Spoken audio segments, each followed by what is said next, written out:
Sir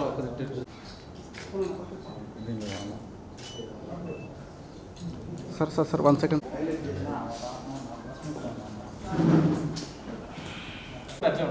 sir showroom మీదకి వచ్చాను sir.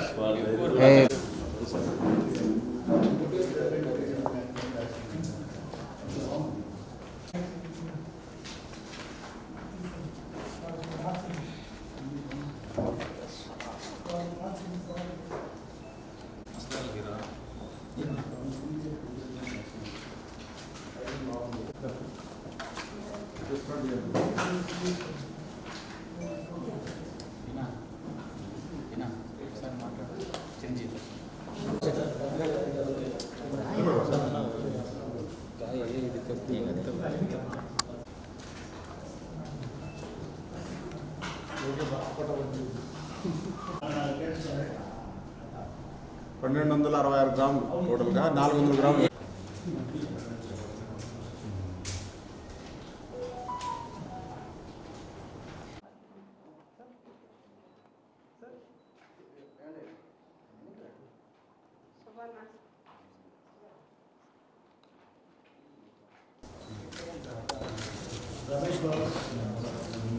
గడిచిన 5-6 నెలల్లో మన తిరుపతి పట్టణంలో కానీ చుట్టుపక్కల రేణిగుంట అలాగే ఇతర పట్టణాల్లో కూడా రాత్రిపూట తాళాలు వేసిన ఇళ్లను తాళాలు పాల్గొట్టి ఇంట్లో ఉన్న బంగారు నగదు ఇవన్నీ కూడా దోచుకెళ్ళడం జరిగింది. వాటిపైన కేసెస్ కూడా రిజిస్టర్ చేయడం జరిగింది.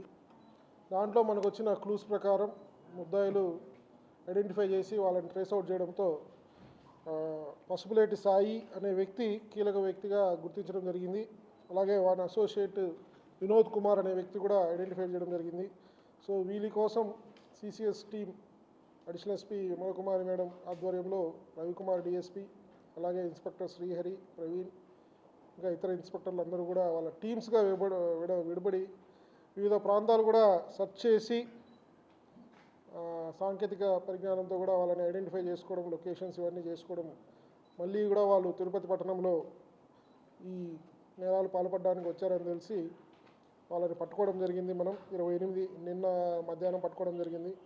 సో వీరిని విచారించి వీరి దగ్గర నుంచి కూడా దాదాపు 1.266 గ్రామ్స్ 1266 గ్రాములు బంగారం రికవర్ చేయడం జరిగింది. అలాగే 400 గ్రాములు వెండి కూడా రికవరీ చేయడం జరిగింది. వీళ్ళని పూర్తి స్థాయిలో విచారిస్తే వీళ్ళు 9 కేసుల్లో ముద్దాయిలుగా ఉన్నారు మన జిల్లాలో. వీళ్ళన్ని కేసుల్లో కూడా వీళ్ళని విచారించి ఆ సొమ్ము రికవరీ చేసి దాన్ని కోర్టుకు అప్పగించడం జరుగుతుంది. ఈ పసుపులేటి సాయి అనే వ్యక్తి అనంతపురం జిల్లాలో తనకల్లు మండలంలో కొక్కంటి క్రాస్ అనే విలేజ్కి చెందిన వ్యక్తి. ఇతను చిన్నతనం నుంచి కూడా దొంగతనాలు అలవాటు పడి ఒక జువెనైల్ హోమ్కి కూడా వెళ్ళడం జరిగింది కేసుల్లో పట్టుబడి. ఇతను ముఖ్యంగా ఇతను అసోసియేట్స్ ఒకరో ఇద్దరినో పెట్టుకొని పగటిపూట తాళాలు వేసిన ఇళ్లలో రెక్కీ చేయడము, నైట్ టైం ఆ ఇళ్లలో అఫెన్స్ చేయడము, ఈ సొమ్మంతా కూడా తాకట్టు పెట్టి లేకపోతే అమ్మేసి జల్సాలకు అలవాటు పడి ఈ నేరాలన్నీ కూడా కొనసాగిస్తున్నాడు. ఇతను తిరుపతిలోనే చేయడానికి ముఖ్య కారణం ఏంటంటే ఈ రేణిగుంట దగ్గర వాళ్ళ మేనమామ అనే వ్యక్తి నివాసం ఉంటున్నాడు. సో ఇక్కడికి వస్తూ పోతూ ఈ ఏరియా పైన కొద్దిగా అలవాటు పడి ఇక్కడ చేస్తున్నాడు. ఇతను ఇక్కడే కాకుండా తిరుపతిలోనే కాకుండా ఇంకా మదనపల్లి, విజయవాడలోని Governorpet, Krishnalanka, Anantapur rural, 1 town 2 town ఇలా మొత్తం 14 పోలీస్ స్టేషన్స్లో 35 దొంగతనాల వరకు ఇతని పైన నమోదు కాబడ్డాయి. ఈ 9 దొంగతనాలు కూడా ఇతను ఐడెంటిఫై చేయడం జరిగింది కాబట్టి మొత్తం 44 కేసుల్లో ఇతను అరెస్ట్ అయ్యి ఆల్రెడీ జైలుకి వెళ్ళడం జరిగింది. మనం తిరుపతి జిల్లాలో 2022 సంవత్సరంలో జూన్ 12వ తారీఖు ఇతని పైన పీడీ యాక్ట్ అమలు చేసి కడప జైల్లో 1 ఇయర్ జైల్లో పెట్టడం జరిగింది.